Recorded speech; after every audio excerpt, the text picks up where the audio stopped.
রোদ এসে জানলার ফাঁক গলে সূর্যের হালকা কমলা আভা ছড়িয়ে পড়ছে ঘরের মেঝেতে। ঘর জুড়ে এক অদ্ভুত নীরবতা, যেন রাতের আধারে এখনো কিছুটা রয়ে গেছে চারপাশ।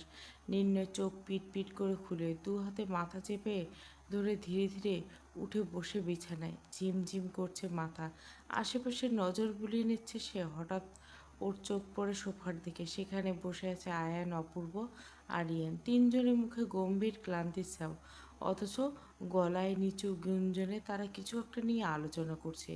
রিয়ানের চোখ রক্তিম রেখা, এদিকে মুখটা কেমন ফ্যাকাশে লাগছে ছেলেটার। নির্ণয় ঘাড় কাত করে তাকায় বাম পাশে। ল্যাপটপ খুলে বসে আছে তিধা, চোখের নিচে কালি, ঠোঁট কামড়ে ধরা।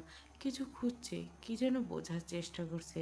পাশে রিধিমা দু হাতে আঙ্গুলে একটার পর একটা ঘষে চলেছে, তার মুখে স্পষ্ট চিন্তার ভাব।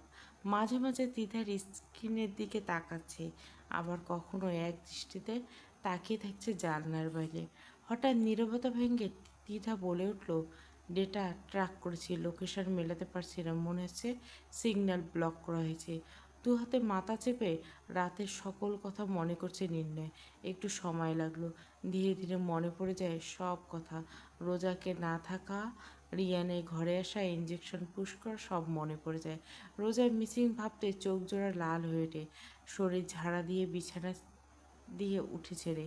ইঞ্জেকশনের ঘুম এখনো পুরোটা কাটেনি। মাথার ভেতরটা কেমন ভারী আসছে, শব্দগুলো এলোমেলো ভেসেছে। আর রোজ চেঁচিয়ে ওঠে নির্ণয়। একে একে মনোযোগ ক্ষুণ্ণ হয় সকলের। রিয়ান দ্রুত এগিয়ে এসে বিছানার কাছে। ভাই। পরপর রিধিমা, আয়ান, অপূর্ব, রিয়ান সবাই একসাথে ছুটে আসে ওর কাছে। ত্রিধা তখনও বসা, ল্যাপটপে হাতে বসা। রোজ কোথায়? ওর ইনফরমেশন? শুষ্ক ঢোক গিলে আয়ান। এদিক সেদিক তাকে অসহায় বলে, ওকে কিডন্যাপ করা হয়েছে ভাই, লোকেশন ট্র্যাকিং করছে, সিগন্যাল ব্লক করা। কিন্তু ত্রিধা চেষ্টা করছে সিস্টেম ব্রেক করতে। রিসোর্টের সিসিটিভি ফুটেজ চেকিং করা হয়েছে। এক কালো পোশাক পরা, সাথে মাস্ক পরা এক ছেলের সাথে দেখা মিলছে। আমি অলরেডি রোজার ডিপার্টমেন্টে ইনফর্ম করছি, তারাও চেষ্টা করছে। নির্ণয় ধীরে ধীরে এগিয়ে দাঁড়ায় দিদার সামনে। লাস্ট লোকেশন কোথায়? এনসি লাস্ট লোকেশন সিলেটের আশেপাশে একটা কনস্ট্রাকশন এরিয়া। কথাটুকু বলে ল্যাপটপের নির্ণয়ের দিকে এগিয়ে দেয় দিদা। নির্ণয় বেশ বিচক্ষণভাবে পরখ করে। হঠাৎ মনে পড়ে যায় রোজার হাতে রিংটায় ছোট্ট একটা ট্রাকার বসেছিল নির্ণয়। যা পাজি মেয়ে, কখন জানি নাই হয়ে যায়। এই ভেবে এই পদক্ষেপ নেওয়া। নির্ণয় ধীরে ধীরে বেশ বিচক্ষণভাবে সিগন্যাল পিক করতে থাকে। সকলের চোখ দুটো কেমন রসগোল্লার মতো হতে থাকে সকলের। নির্ণয় স্ক্রিনে তাকিয়ে আছে নিখুঁত ফোকাস করে। লোকেশন ম্যাপ, সিগন্যাল, জ্যামোগ্রাফার, আর চোখ একটুও টলছে না। ঠোঁটের কোণে ফেলে যায় এক ঠান্ডা হাসি। হাসি খেলেছে, ও ওয়েল ডান এনসি। নীরবতার মাঝে চেঁচিয়ে উঠল তিধা। সকলের দৃষ্টি ল্যাপটপ থেকে সরে তিধার উপর গিয়ে পড়ে। নিম্নে ফোঁস করে নিঃশ্বাস ছাড়ে। লোকেশন দেখে বোঝার চেষ্টা করেছে খিচুড়ি ঠিক কথায় পাকানো হয়েছে। হঠাৎ ভাইব্রেশন উঠে ফোন কাঁপার শব্দ কানে আসতে ঘরে উপস্থিত সকলে খুঁজতে থাকে কার ফোন বাজছে। নির্ণয় ল্যাপটপ ছেড়ে এগিয়ে যায় বেডের কাছে। বালিশের নিচ থেকে ফোন তুলে স্ক্রিনে চোখ পড়তে নজরে ভেসে আসে অপরিচিত নাম্বার। আকপাস না ভেবে ফোন রিসিভ করে লাউড স্পিকারে দেয়। হ্যালো, কে? এত জলদি ভুললে কী হবে মিস্টার চৌধুরী? পুরনো হিসাব তো এখনও বাকি। নির্ণয় চমকায় না। এরকম একটা কলের অপেক্ষা এসে করছিল। মনে মনে যা ভাবছিল তা সত্যি করতে এই কলের আসা ভীষণ প্রয়োজন। রিয়ান সোফার কাছ থেকে এগিয়ে এসে দাঁড়ায় নির্ণয়ের ঠিক পাশাপাশি। নির্ণয় তখনও নিশ্চুপ। আপনাদের দুজনের প্রাণভোমরা যে আমার হাতে, তাকে ফেরাতেই হবে নিশ্চয়। তা কি বলেন, মেরে দেই? শাহ। রিয়ান কিছু বলতে নিবে তার আগে মুখ চেপে ধরে আয়ান। অপর পাশে কল ডিসকানেক্ট। আয়ান ধীরে ধীরে হাত রাখে নির্ণয়ের কাঁধে। নির্ণয়কে বেশ চিন্তিত লাগছে।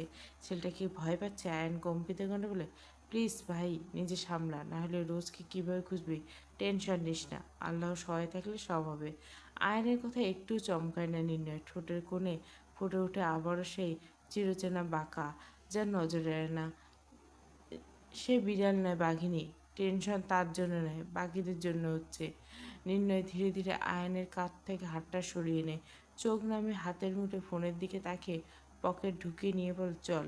নির্ণয় কণ্ঠ ঠান্ডা, কণ্ঠ শীতল। আয়ান বেয়াক্কালের মতো আবার প্রশ্ন করে, কোথায় যাচ্ছিস? নির্ণয় একটু ঝুঁকে আয়নের মুখের উপর। বউ খুঁজতে, আর কিছু শিকারি শিয়ালের ক্ষুধা নিবারণ করতে। এক মুহূর্তের জন্য সময় নষ্ট না করে নির্ণয় পা চালিয়ে বেরিয়ে যায়। আয়ন বাধ্য হয়ে পেছনে হাঁটে। রিয়ান তখনও রুমে দাঁড়ানো। অপূর্ব তাকিয়ে তাকে নির্ণয়ে যাওয়ার পরে রিয়ান এগিয়ে এসে হাত রাখে অপূর্বর কাঁধে। তুই রিসোর্টে থাক রীতি দ্বিধা, ওদের প্রোটেকশন দেওয়ার দায়িত্ব তোকে দিয়ে গেলাম। কথা শেষ করে নির্ণয়ের পিছু নেয় রিয়ান। রৌদ্রতাপ তখন ঠিক মাথার উপরে। গাড়ির দরজা খুলে ভেতরে ঢুকে নির্ণয়। ইঞ্জিন স্টার্ট দেওয়ার সময় তার চোখের পলক পড়ে না। একে একে গাড়িতে চড়ে আয়ান, রিয়ান। গাড়ি ঘর ঘর শব্দ ভেদ করে নেমে আসে এক অদ্ভুত নীরবতা। এদিকে শক্ত হাতে স্টিয়ারিং ধরে নির্ণয় পাহাড়ি রাস্তার পথ ধরে এগিয়ে চলছে গাড়ি। গাড়ির সামনে যত দূর দেখা যায় আঁকাবাঁকা পথের দুপাশে শুধু ঘন সবুজের দেওয়াল। মাঝে মাঝে পাহাড়ের ঢালু থেকে নেমে আসা কুয়াশা ধারা যেন ধুলো আর রক্তের গন্ধে মিশে আছে। নির্ণয় স্টিয়ারিং হাত রেখে একদৃষ্টে সামনের রাস্তার দিকে তাকিয়ে। আয়ান পাশে বসে ট্যাবের স্ক্রিনে চোখ রেখে লোকেশন বলছে। রিয়ান বেশ চুপচাপ। হঠাৎ ট্যাবের স্ক্রিনে ব্ল্যাক আউট হয়ে যায়। সিগন্যাল কেটে গেছে। আয়ান হতভম্ব হয়ে বলে, এটা কি হলো? সিগন্যাল ব্লক হয়েছে। জোরে গাড়ির ব্রেক কষে নির্ণয় রাগী ক্ষিপ্ত চোখে তাকায় আয়নের দিকে। দ্রুত হাতে ট্যাব কেড়ে নিয়ে চোখে চোখ রাখে তাতে। সত্যি সিস্টেম ব্রেক, তবে এটা তো হবার কথা নয়। নির্ণয় দ্রুত নিজের চুল খামচে ধরে। ঘুটঘুটে অন্ধকার, নিঃশ্বাস ফেলাও যেন বোঝা হয়ে গেছে। চারপাশটা এমন গা ছমছমে নিস্তব্ধতায় মোড়ানো। এখনও বাতাস শব্দটা কানে আসেনি। সেই অন্ধকার ঘরে মেঝেতে হাত পা বাঁধা অবস্থায় পড়ে আছে রোজা। শরীরটা ঘাম আর ধুলোয় চটচটে অস্বস্তি। মেঝে থেকে ওঠা ঠান্ডায় যেন গায়ে কাটা দিচ্ছে তার। ধীরে ধীরে কাঁপছে চোখের পাতা। নিঃশ্বাস টেনে আনার লড়াইয়ে ক্লান্ত শরীরটা জড়সড় হয়ে আছে। হঠাৎ এক মুহূর্ত পিট পিট করে চোখ খুলে। কোথাও এক চিলতে আলো নেই। ঠিক বুঝে ওঠা যাচ্ছে না এটা সকাল নাকি রাত। রোজা আশেপাশে তাকায়। এ ঘরে বুঝি জানলা বলে নেই, কিংবা জানলা থাকলেও বাইরের অন্ধকারে গর্ভে ডুবে আছে। দেওয়াল ছুঁয়ে দেখতে চায় সে, জানতে চায় কোথায় আছে, কিন্তু হাত পা শক্ত বাঁধা। দড়িতে খসখস ফাঁস। রোজার কবজিতে পিষে দিচ্ছে নরম চামড়া। পানির তৃষ্ণায় গলা শুকিয়ে যাচ্ছে। শুষ্ক ঢোক গিলতে গিলতে গলায় খচখচ কষ্টে জমছে। ঠোঁট দুটো ফেটে চৌচি। জিভ ঠোঁটের কোণায় ছুঁয়ে সরে আসে যেন কাটা বিছানো। রোজা মাথা ঘুরিয়ে চারপাশে কিছু শোনার চেষ্টা করে, কিন্তু চারিপাশে তীব্র নিস্তব্ধতা যেন গিলে নিচ্ছে সব। রোজার বুকের ধুকপুকানি আরও বেড়ে যায়। বেশ কষ্টে নিজে বিড়বিড় করে, ইয়া আল্লাহ, কই এসে পড়ছে। উফ, মাথাটা যন্ত্রণা করছে। এখান থেকে বের হতে হবে। পিপাসায় বলা কথাটুকু যেন নেই। বুকে গভীর থেকে আসা এক তীব্র তৃষ্ণা আর আতঙ্কে কাঁপা কাঁপা গলায় ডাকতে শুরু করে, কেউ আছো? পানি, একটু পানি খাবো। শব্দগুলো যেন অন্ধকারে থেমে যায়। দেওয়াল চেপে ধরে ওগুলোকে ফেরত পাঠায় না। রোজার কণ্ঠ এমন দুর্বল, মনে হয় বাতাসও তার কথা শুনতে পায় না। সে আবারও জোরে ওঠে। এবার খানিক জোরে, শুনতে পাচ্ছেন? পানি খাবো, দয়া করে। থেমে যায় রোজা। বুঝতে পারে তার ডাকে কেউ সাড়া দিচ্ছে না। হয়তো কেউ নেই, কিংবা কেউ আছে ঠিক, তবে ইচ্ছে করেই তাকে শুনছে না। হঠাৎ বুকের ভিতরটা ধক করে ওঠে। কাঁপা কাঁপা গলা বলে, নির্ণয় ভাই, কোথায় আপনি? প্লিজ ভুল বুঝবেন না আমায়। রোজার গলার যতটুকু শক্তি আছে তা দিয়ে চিৎকার করতে চাই, কিন্তু গলা রুদ্ধ হয়ে আসে। গলা উঁচে আবহাওয়ার ডাকে, পানি খাবো, কেউ আছেন? হাঁপিয়ে গেছে মেয়েটা। গলা দিয়ে আর এক শব্দ বেরোচ্ছে না। চেষ্টা করে পারে না আর একটু শব্দ বের করতে। কাঁপা কাঁপা নিঃশব্দে বুক উঠছে নামছে। চোখের পাতায় ভার হয়ে এসেছে। ক্লান্ত অবসন্ন শরীরটা ধীরে ধীরে নেতিয়ে পড়ছে মাটির উপর। ঘরের ভেতরটা যেন আরও ভারী উঠছে। নিঃশ্বাস ফেলাও কঠিন। হঠাৎ সঙ্গে মেটালের ঠোকাঠুকি, এমন কর্কশ শব্দে ওঠে রোজা। দরজাটা চাবিটা ঘুরছে। রোজা মাথা তুলে চেষ্টা করে, তবে চোখের সামনে শুধু ঘন অন্ধকার। এদিকে চটার শব্দে খুলে যায়। বাইরে থেকে হালকা হলুদ মিশ্রিত আলো ঘরের ভিতরে ছিটকে পড়ল। সে আলো সরাসরি পড়ে রোজার চোখ। চোখ টিপে ফেলে সে। অন্ধকারে এতক্ষণ থাকার পর আলোটা যেন ছুরির মতো চোখ বেঁধে আস্তে আস্তে স্পষ্ট হতে শুরু করে। কালো অবয়ব দরজার ফ্রেমে দাঁড়িয়েছে, উচ্চতা মাঝারি, কিন্তু শরীরটা অবিচল, মুখটা দেখা যায় না। আলো তার পেছন থেকে আসা মুখটা ছায়ায় ঢাকা পড়ছে। রোজার ঠোঁট কেঁপে ওঠে, কিন্তু গলা দিয়ে শব্দ বের না, শুধু শুষ্ক নিঃশ্বাস পেলে বলে, কে? অভাবটা উত্তর না করে বেশ কিছুক্ষণ দাঁড়িয়ে থেকে তারপর ধীরে ধীরে পায়ে ঘরের দিকে এগিয়ে আসে। হিলের ধাতব সেলের শব্দে ঘরের নিস্তব্ধতা যেন বিষিয়ে ওঠে। এক দৃষ্টিতে তাকিয়ে থেকে রোজা ধীরে ধীরে এগিয়ে এসে দাঁড়ায় রোজার সামনে। বাইরে আলো ছড়িয়ে পড়ছে, ধীরে ধীরে সেই নারীর মুখ স্পষ্ট হয়। রোজার চোখে মুখে আতঙ্কিত, তার ঠোঁট কাঁপে ওঠে অস্ফুট স্বরে, ক্রোধে জর্জরিত হয়ে বেরিয়ে এসে, তুমি? মাথাটা হালকা কাত করে রোজার চোখের দিকে তাকায় যারা। নিস্তব্ধতার মাঝে পুরো ঘর কাঁপিয়ে হেসে ওঠে, হ্যাঁ আমি। যারা ঠোঁটের কোনো বিদ্রুপের ছায়া। আরও কিছুটা সামনে এগিয়ে এসে রোজার কাছে বসে বলে, পানি চাইছিলে তো? তার মানে এইসবের পিছনে তুমি? রোজার চোখ জ্বলছে ক্রোধে, তার তীক্ষ্ণ দৃষ্টি গ্রাস করে যারার নজর। যারা ঠোঁটে বিদ্রুপ হাসি টেনে বলে, যাক, বুদ্ধিমতী মেয়ে, ঠিকঠাক সময়ে বুঝে গেছে তাই না? দুজনের কথার মাঝে কয়েকজন পুরুষ ঘরে পোশাক পরে, সবাই সাদা পোশাক পরা, সকলের হাতে চকচকে ট্রে, তাতে রাখা আছে ভারী রকমের গহনা, ভারী কাঁসার চুড়ি, নাকফুল, কপালে টিপ, সাথে কিছু খাবার। এদিকে একজনের ড্রেস নিয়ে দাঁড়িয়ে। ঘরের মধ্যে হঠাৎ যেন এক অদ্ভুত পার্থিব আনন্দের আয়োজন শুরু হলো, যা ঘরের আসল ভয়ঙ্কর পরিবেশের সাথে সম্পূর্ণ বিপরীত। ঘরটা বাতাসে যেন থমথমে, সাদা পোশাকের লোকগুলো নিঃশব্দে সাজগোজের আয়োজন করছে। খাবারের ট্রেগুলো তো মাটিয়ে নামিয়ে রাখছে, কিন্তু বিরক্তিতে সারা শরীর দখল করে রোজার। ঠোঁট শক্ত করে আটে ক্লান্ত, ক্ষয়িষ্ণু শরীরটা দড়িতে বাঁধা, তবুও তার চোখ দুটো জ্বলে ওঠে বিদ্রোহ। ভুরু জোড়া কুঁচকে তাকিয়ে থেকে যারা। যারা মুচকে এসে খেয়ালি সরে, খাবার তৈরি হয়ে নেমে আসরে যেতে হবে। কিসের আসর? শব্দগুলো যেন ঘরটা কাঁপিয়ে দেয়। বিন্দুমাত্র রাগ কাঁপে না রোজার গলা, ভীষণ রাগে জ্বলছে তার শরীর। যারা থেমে যায় এক মুহূর্তের জন্য, হঠাৎ মুখে থাকা হাসি আরও গভীর হয়। সে ধীরে ধীরে রোজার দিকে এগিয়ে এসে কানে ফিসফিস করে বলে, যে আসলে তোর মতোদের সাজিয়ে সাজিয়ে দেখানো হয়, শরীরের দাম ওঠানো হয়, গহনার ওজন দেখে ঠিক করা হবে কে কেমন খদ্দের পাবে। রোজার চোখ এবার রক্তিম হয়ে উঠছে। দড়িতে বাঁধা পড়েও তার কণ্ঠে সেই পুরনো তেজ ফিরে এসেছে। যারা চোখে রেখে দাঁত চেপে বসে উঠলে, আমাকে কি তোকে ড্যাশের মতো মনে হয়? শব্দগুলো ঘরের বাতাস ফেটে পড়ে।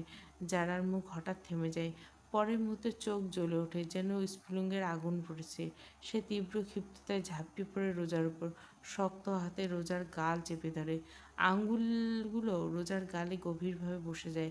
যারা রাগে চিবিয়ে চিবিয়ে বলে, সতীত্বের সূত্র বুঝি তোর কাছে শিখতে হবে? ছ্যা, দুই পুরুষের খাদ্য হয়ে আমার চরিত্রে আঙ্গুল তুলছিস?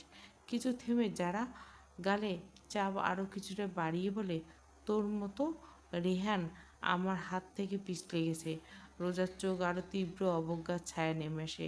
সে যন্ত্রণায় কুকরালে ঠোঁটের কোণে তাচ্ছিল্য একটা পাতলা হাসি ফুটে উঠল। গলা দিয়ে চাপা স্বরে ফিসফিসে বলে, তাহলে ভাব, তোর চরিত্র তোকে কোথায় নামিয়েছে। ভালোবাসার মানুষের সামনে নিজেকে চরিত্রবান নারী হিসেবে প্রেজেন্ট করতেও ভাগ্য লেগেছি। ঘৃণা হচ্ছে আমার তোর মতো নষ্টা আমাকে ছুঁয়েছে, গা গুলিয়ে আসছে আমার। যারার হাত আরও শক্ত হয়, যেন রোজার চামড়া ছিঁড়ে ফেলবে। তার চোখে জ্বলে ওঠে হিংস্রতা, ঠোঁটে কাঁপতে থাকে গালি।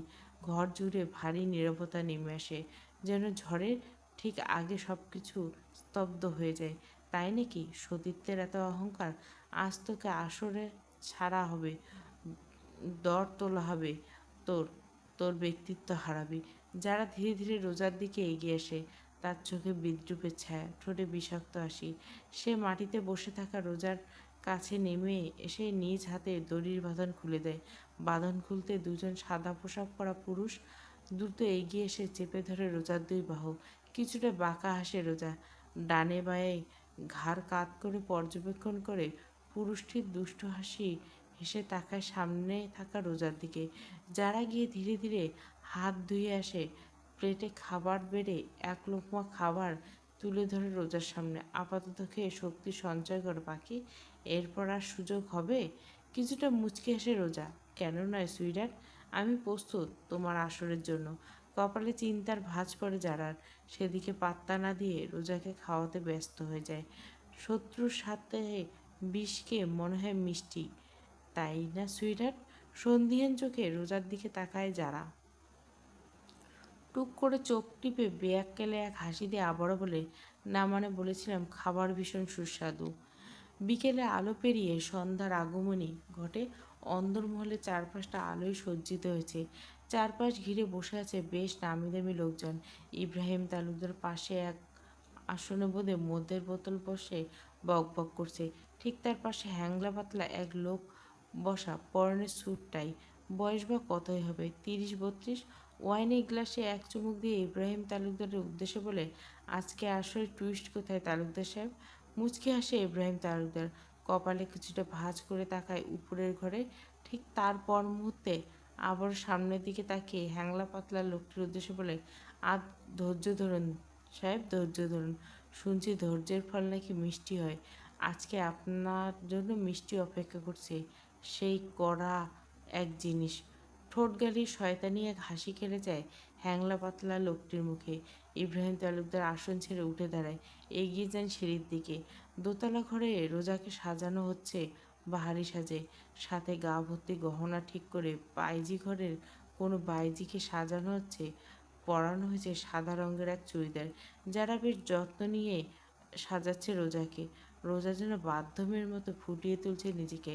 লম্বা চুলগুলো বেনুনি গেঁথে দেওয়া হয়েছে, পুরো ঘর জুড়ে এক মিষ্টি গন্ধে মিশে আছে। রোজার সামনে বেশ বড় এক ড্রেসিং টেবিলে ফুটে উঠছে তার মুখের প্রতিফলন। কেমন যেন অপরিচিত লাগছে।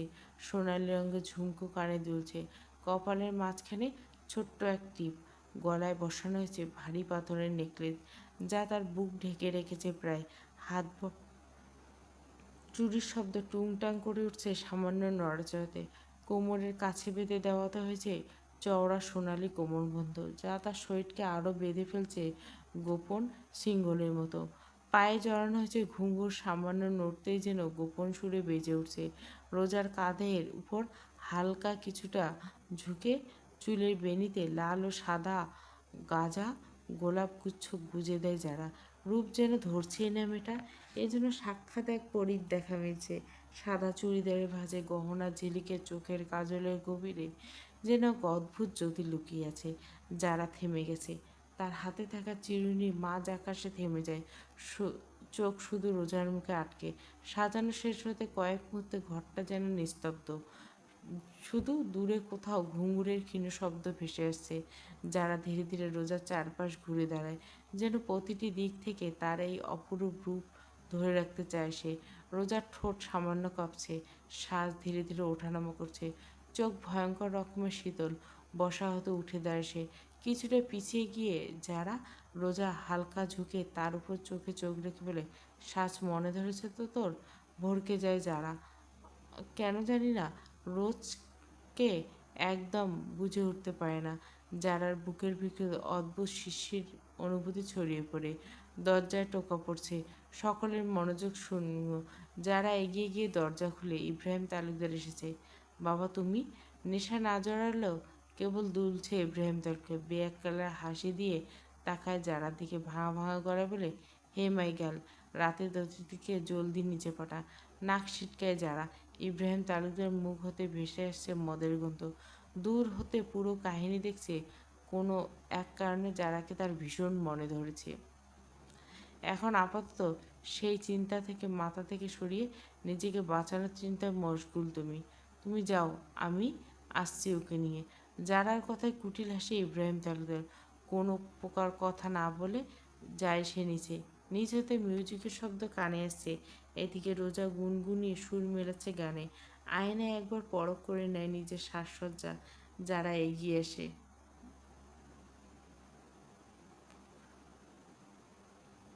হাত টেনে ধরে নিজের মুখোমুখি দাঁড় করে রোজাকে। তোমার ভয় করছে না? ঠিক করে ঠোঁটে গলিয়ে মুচকি হাসি হাসে রোজা। সাই সাই হাত রাখে যারার কাঁধে। দরজার দিকে যেতে যেতে বলে, ভুলে যেও না আমি তোমার শত্রু। শত্রুর প্রতি এত মায়া ঠিক না, তবে ভুল কিছু নয়। রোজা হাত নামিয়ে দিয়ে তাচ্ছিল্য এক হাসি হাসে যারা। ভঙ্গুর হৃদয়ে আর ব্যথাতুর মন নিয়ে বেশ কিছুক্ষণ তাকিয়ে থেকে রোজার চোখে। অজান্তে কাঁপা কাঁপা গলায় বলতে থাকে, আজ যদি আমার ভালোবাসা তোমার না চাইতো, তো বিশ্বাস করো আমি তোমায় কখনো ওই নরপিশাচদের মাঝে ছেড়ে দিতাম না। আমি তাকে ভীষণ ভালোবাসি, আর সে তোমাকে। মুচকি এসে আবারও কিছুটা কাছে এসে আবারও জারার কাঁধে হাত রাখে রোজা। বেশ শান্ত কণ্ঠে বলে, চলো তবে। ছল ছল চোখে রোজার দিকে তাকিয়ে আবারও দৃষ্টি ঘুরিয়ে নেয়। বিনা বাক্যে হাঁটা ধরে বাহিরের পানে। আসর যেন ধীরে ধীরে তুঙ্গে উঠছে। লাল নীল আলোয় সাজানো প্রশস্ত ঘর জুড়ে ছড়িয়ে পড়ছে এক ধরনের উষ্ণ গোপন উল্লাস। কোণের দিকে বসে থাকা বড় বড় ব্যবসায়ীর মুখে লালচে আপা। কেউ ধোয়ার কুণ্ডলি ছেড়ে ভাবলেহীনভাবে মেয়েদের দিকে তাকিয়েছে, আবার কেউ কেউ ঝকঝকে গ্লাস নিয়ে ধীরে ধীরে ওয়াইনে চুমুক দিচ্ছে। মাঝখানে গলিচা বিছানো ফাঁকা জায়গায় কয়েকজন মেয়ে পায়ে ঘুঙুর তালে তালে নাচছে। ঘরের হালকা ধূপ অ্যালকোহল মিশ্র গন্ধের সাথে সেই ঘুঙুরের ঝংকার মিলেমিশে এক অদ্ভুত মোহময় আবহ তৈরি হচ্ছে। একপাশে দু একজন মেয়ে সোহাগী হাসিতে অতিথির কানে কানে কিছু বলছে, আর অন্য পাশে গানের সুরে পর্দা দুলছে। ওই তো এক পাশে বসা এক মাঝবয়সী লোক কাওয়ালি ধরছে। তার গান যেন পুরো আসর এক চকচক। যারা দ্রুত হাতে টেনে নিয়ে আসছে রোজাকে। তার উপর শক্ত করে ধরা রোজার কবজি। উপরতলার ঘর থেকে নিচে নামার প্রতিটি ধাপে রোজার পায়ের ঘুঙুর হালকা শব্দে বেজে উঠছে, যা মিলেমিশে যাচ্ছে আসরের ভেতরের গানে। হঠাৎ কাওয়ালির তালে চলা গানের স্রোত থেমে যায়। মাত্র সুরে ডুবে যাচ্ছিলেন ইব্রাহিম তালুকদার। ওয়াইনের গ্লাসে আঙ্গুল ঘোরাতে ঘোরাতে চোখ বুজে সুরে ওঠানামা করছিল। গান থামতেই যেন ভেতরে এক অস্বস্তি এসে চেপে বসল। ঠোঁটের কোনো অল্প বিরক্তির রেখা স্পষ্ট ফুটে উঠল। ঠিক তখনই চোখ গেল লাল নীল বাতির ছায়া মেখে ধীরে ধীরে রোজাকে টেনে নিয়ে আসছে যারা। রোজার শ্বাসটা আজ অদ্ভুতভাবে চমকে দেওয়ার মতো। সাদা ঘন কাজল ঠোঁটে এক রক্তিম আভা, যেন আলো আর ছায়ার মাঝখানে দাঁড়িয়ে এক রহস্যময়ী নারী। ইব্রাহিমের চোখ কয়েক মুহূর্তে স্থির রইল তাদের উপর। তারপর ঠোঁটের কোণে টেনে আনলো কুটিল এক হাসি। ঘরে উপস্থিত কয়েকজন অতিথি সেদিকে তাকে, কেউ চাপা ফিসফিস করছে, কেউ মাপছে রোজাকে তাদের চোখের দৃষ্টিতে। ইব্রাহিম তালুকদার ধীরে ধীরে গ্লাসটা ঠোঁটে তুললেন। চোখ কিন্তু সিঁড়ি ছেড়ে গেল না একবারের জন্য। আসরের গুঞ্জনে যেন এক মুহূর্তে থমকে গেল। যারা রোজাকে এনে দাঁড় করালো ঘরের মাঝখানে। লাল নীল আলোয় রোজার মুখটা যেন অদ্ভুত আভায় ঝলছে এদিকে। চারপাশের লোকগুলো ক্ষুধার্ত শিকারীর মতো তাকিয়েছে তার দিকে। ঢুলু ঢুলু পাকে এগিয়ে এলো ইব্রাহিম তালুকদার। হাতে এখনো অর্ধেক ভরা গ্লাস, ঠোঁটে মদে ভেজা হালকা হাসি। রোজার সামনে এসে দাঁড়াতে ঘরের ভেতরে এক ধরনের নীরবতা ভেঙে গেল। ইব্রাহিম ধীরে ধীরে হাত বাড়িয়ে রোজার লম্বা চুলে বুলি ফিসফিস করে বলল, এসেছে তবে? বাপের বয়সী এক লোকের মুখ থেকে এমন বাজে কুরুচি সম্পূর্ণ প্রশংসা শুনে রোজার মুখে ভাঙন নেই। ঠোঁটে তার সেই চিরচেনা বাঁকা হাসি, সাথে সাথে তাচ্ছিল্য সুতীক্ষ্ণ ধার। হঠাৎ রোজার ডান হাতের বাহু শক্ত করে চেপে ধরল ইব্রাহিম তালুকদার। নির্দয় ভঙ্গিতে রোজার শরীরটা কিছুটা ঘুরিয়ে দিল। পায়ের ভারসাম্য মুহূর্তে নষ্ট হয়ে গেল। সে হোঁচট খেয়ে ধপ করে পড়ে গেল চকচক ফ্লোরে। মাতাল কণ্ঠে হাত উঁচিয়ে ঠোঁটে কুটিল তাচ্ছিল্য মুখে ইব্রাহিম তালুকদার বলল, নাচো, আজ এই আসরের প্রধান আকর্ষণ তুমি, তোমার রূপ। ঘরের এক কোণে কেউ মদের গ্লাস ঠোকাঠুকি করলো, আর চারপাশে নীরব বিদ্রূপের ঢেউ বয়ে গেল। একটু নড়চড় নেই রোজার, চোখ দুটো তীব্র শীতল। হঠাৎ করে আবারও বেজে উঠল কাওয়ালি। তবলার প্রথম আঘাতে যেন রোজার শরীরের ভেতর জমে থাকা সমস্ত আগুন ছড়িয়ে পড়ল। কাওয়ালি তালে তুলতে নাচিয়ে তালে পা সাথে সাথে পুরো ঘর ছড়িয়ে পড়ল ঘুঙুর বেজে ওঠার শব্দ। লাল নীল আলোয় তার চোখে ঝলসে উঠল অদ্ভুত এক দীপ্তি। সুরের ওঠানামার সাথে সাথে সে ধীরে ধীরে উঠে দাঁড়ায়, একটু একটু করে এগিয়ে আসে আসরের মাঝ বরাবর। ইব্রাহিম তালুকদার তখনও আসরের মাঝেই দাঁড়ানো। রোজা একেবারে ইব্রাহিম তালুকদার সামনে। চারপাশে চোখগুলো শিকারি উল্লাসে ভরে উঠছে। এদিকে রোজা মত্ত তার শিকারির ফাঁদ পাততে। সে হালকা ঘুরে চারপাশে এক চক্কর দিল। বাতাসে ঘুরে উঠল তার লম্বা চুলের সুগন্ধি। তারপর ঝুঁকে এসে ইব্রাহিমের কানে কাছে ঠোঁট ছুঁয়ে ফিসফিস করে বলল, হে নারী, যত বেশি রূপবতী সেই নারী ঠিক ততটাই বিষাক্ত। একশো বলে মৃত্যু নিশ্চিত, প্রস্তুত নিন। ধীরে ধীরে তীব্র হতে কাওয়ালির সুর। রোজা হাত পা দুলিয়ে নৃত্য করতে থাকে। তালে তালে বেজে উঠছে ঘুঙুর। অপর পাশে নেশায় ডুবে আছে বড় বড় ব্যবসায়ীর। সুরটাই থাকলেও নিঘাত একটা জানোয়ার থেকেও কম কিছু না। ঘেন্না হচ্ছে রোজা, তবে নিজেকে বাঁচাতে শান্ত থাকতে হবে তাকে। থেমে যায় তবলা সুর। বৃদ্ধা চেঁচিয়ে ওঠে, পোকর হাতে কাওয়ালি। ধীরে ধীরে সুরের তালে আবরণ মেতে ওঠে আসর। বৃদ্ধার কণ্ঠে যেন এক ধরনের কুমন্ত্রণা। সুরের ঢেউ গিয়ে লাগছে দেওয়ালে, ফের ফিরে এসছে মানুষের বুকে। রোজা দ্বিতীয়বারের মতো নাচের তালে তুলতে ঘুঙুরের ঝংকার মিলল তবলার আঘাতে। তার চলন দৃঢ় অথচ মোহময়। প্রতিটি পদক্ষেপ যেন সুরের গায়ে আঙ্গুল বুলিয়ে দিচ্ছে। একে একে ঘরের কোণ থেকে অন্য মেয়েরাও এগিয়ে এলো। রোজার চারপাশে অর্ধচন্দ্র তৈরি করে তালে তালে নাচতে শুরু করলো। লাল নীল আলোয় ঘূর্ণি খাওয়া চুড়ি, ঝকঝকমকে গহনার ঝলক, নাচের সাথে তাল মিলিয়ে ভেসে আসা চাপা হাসির সাথে মিশে গেল কাওয়ালি গান। এদিকে ব্যবসায়ীরা মদের গ্লাস হাতে একে একে তলিয়ে গেল নেশার সমুদ্রে। কারো চোখে আধবদ্ধ, আবার কারো হাতে স্থির। ঠোঁটের কোণে মাতাল হাসি জুড়ে গেল।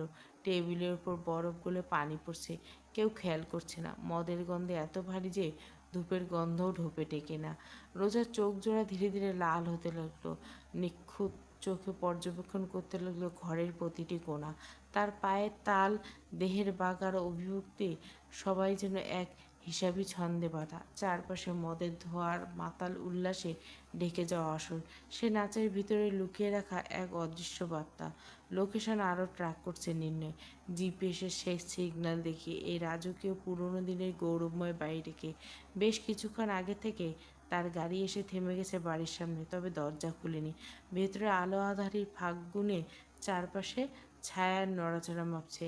কিছু সময় বাদে ধীরে ধীরে নিজেকে মুখোশের আড়ালে ঢেকে নেয়। কালো কাপড়ে মুখ ঢাকা, কেবল এক স্থির শিকারী দৃষ্টি।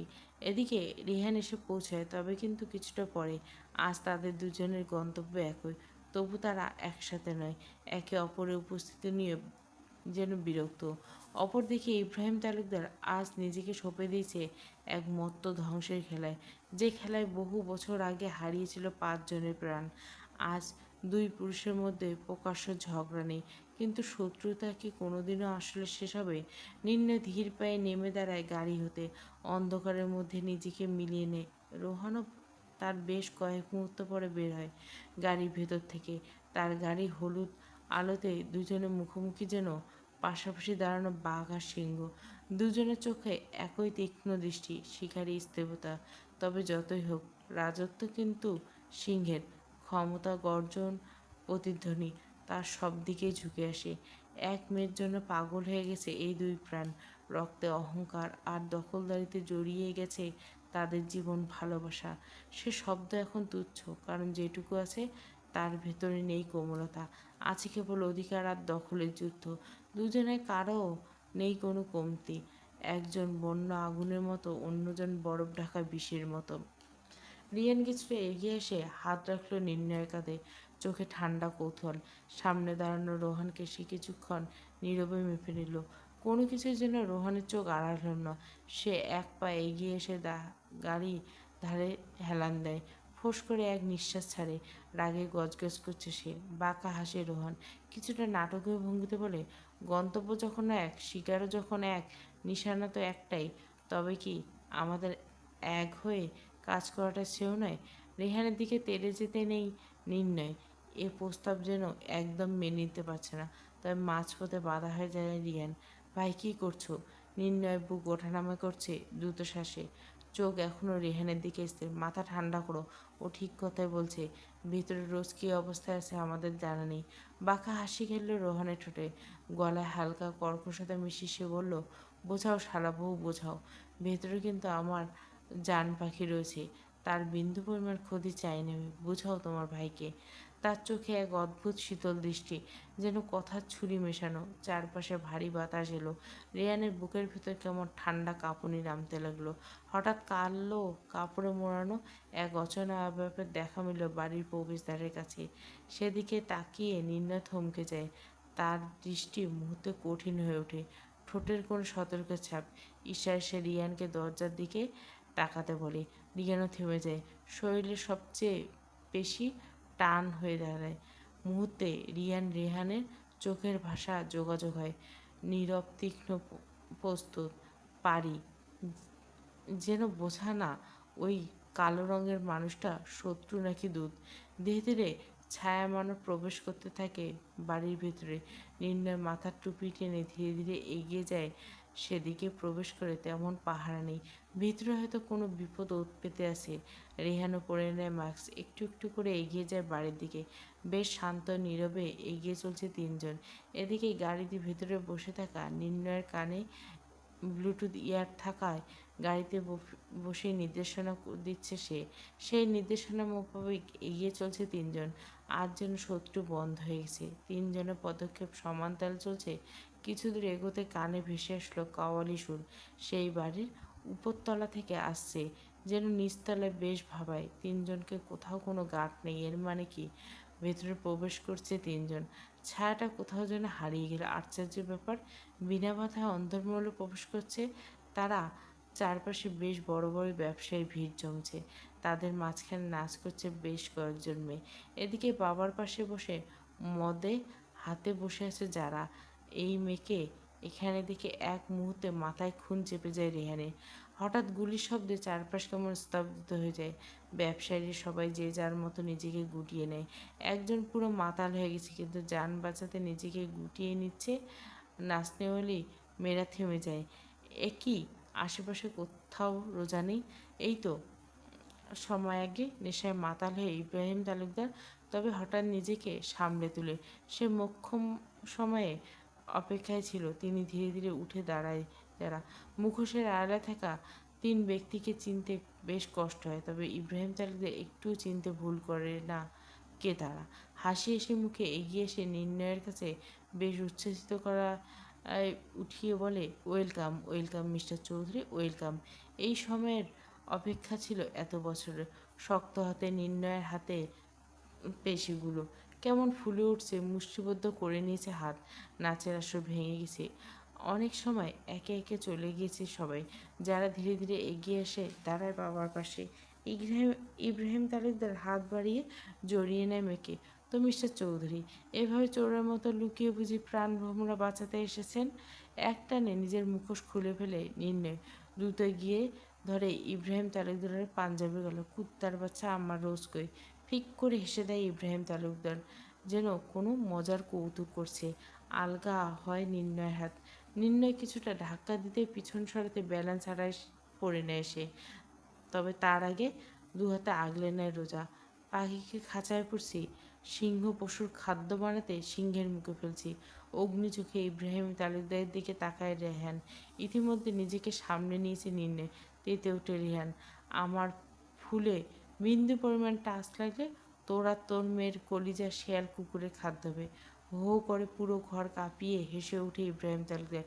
যারা বেশ ভয় পেয়েছে। ইব্রাহিম তালুকদার হাত দিয়ে নাক মুছে এক পা করে এগিয়ে আসে রেহান আর নির্ণয়ের কাছে। কণ্ঠে এক ব্যঙ্গাত্মক নিয়ে হেসে বলে, দুই রাজার এক প্রাণ ভ্রমণ, বাহ, দেখতে ভালোই লাগে। ভালোবাসা তাই না? নষ্টার জন্য ভালোবাসা। মাত্র দরজা দিয়ে অন্দরমহলে প্রবেশ করছিল প্রেম। রোজার নামে বলা অশ্লীল কথায় মস্তিষ্কের নিউরনগুলি ছোটাছুটি করছে। দ্রুত পায়ে এগিয়ে এসে চেঁচিয়ে বলে, তোর ওই নোংরা মুখে একবার মেহরিনের নামে নোংরা কথা বলে তোর টেনে ছিঁড়ব শুয়োর। একে একে সকলের মুখে প্রেমের উপর ইব্রাহিম তালুকদার চোখ একেবারে পর্যবেক্ষণ করে নেয় প্রেম। বেশ হাসি হাসি কণ্ঠে বলে, আরে অফিসার, তুমিও এসে গেছো? তা তোমারও প্রাণ ভ্রমরার বুঝি যোগ আছে ওই মেয়ে? কী কাণ্ড! এক ফুল তিন মালি। তা সার্ভিস কেমন? আমার ভীষণ জানতে ইচ্ছে করে। সকলে মনোযোগ যখন প্রেমে আবদ্ধ, রেহান বেশ চতুর বুদ্ধিতে এগিয়ে গিয়ে ছুরি ধরে জারার গলায়। সবাই চেঁচিয়ে ওঠে, যারা বাবা, এত এত হাসি হাসি মুখটা কেমন পানসে হয়ে যায় ইব্রাহিম তালুকের। ঠিক সেই সময় উচ্চ শব্দে হেসে ওঠে রেহান। এদিকে যারার চোখে মোহনীয়তা, দু চোখ ভরে দেখছে তার প্রিয় মানুষটার হাসি। আচ্ছা, এত বছর তবে কেন হাসেনি মানুষটা? এই হাসি দেখলে হয়তো আরও আগে মারা পড়তো মেয়েটা। অথচ তার ভালোবাসার মানুষ কিনা আজ তার গলায় ছুরি ধরছে। মেহের কোথায়? আরও উচ্চ শব্দে হেসে ওঠে ইব্রাহিম তালুকদার। হয়তো কোনো সিনেমার শুটিং চলছে। তা তোমরা কি ভেবেছ ওই পরের মেয়ের গলায় ছুরি ধরলে আমি বুঝি আমার পাখির খোঁজ দেব? চোখ জোর ছলছল করে উঠে যারার। পরের মেয়ে বলতে কি বোঝাতে চেয়েছে ইব্রাহিম তালুকদার?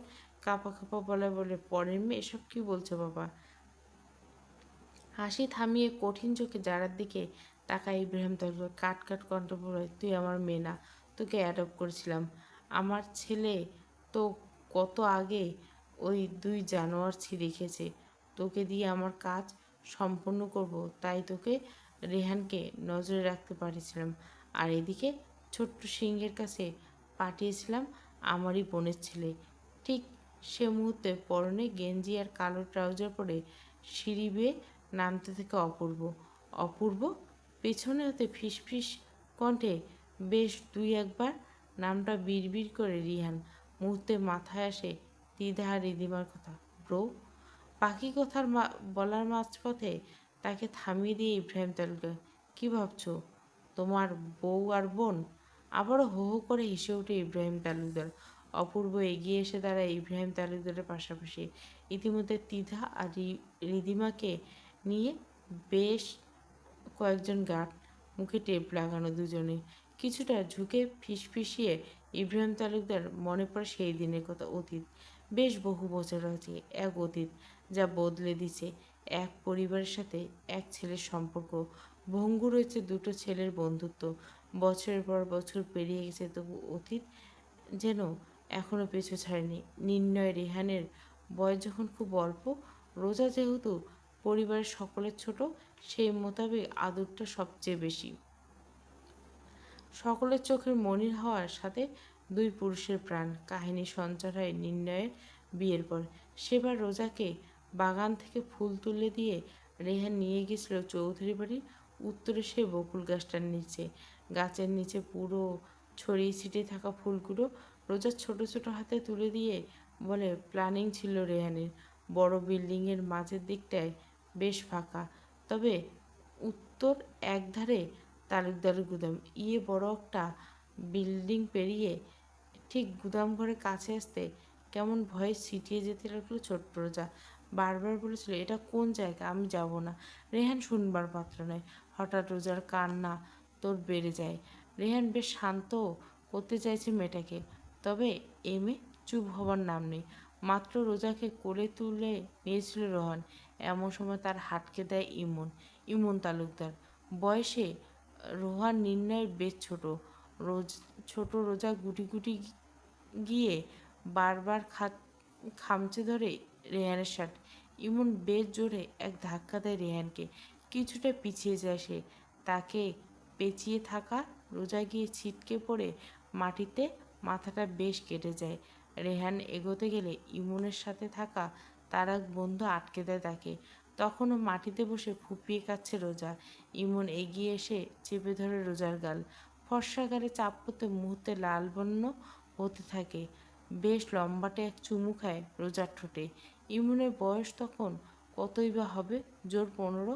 15 বছরের এক ছেলে কিনা 5 বছরের এক বাচ্চা মেয়েকে। ইমনের চার বন্ধুর হাত থেকে ছুটতে পারছে না রেহান। উচ্চস্বরে বেশ হাসির রোল পড়ে। ছেলেগুলো বিশ্রীভাবে হেসে দেয়। রোজার কান্না যেন ফাঁকা স্থান ফেটে পড়ে।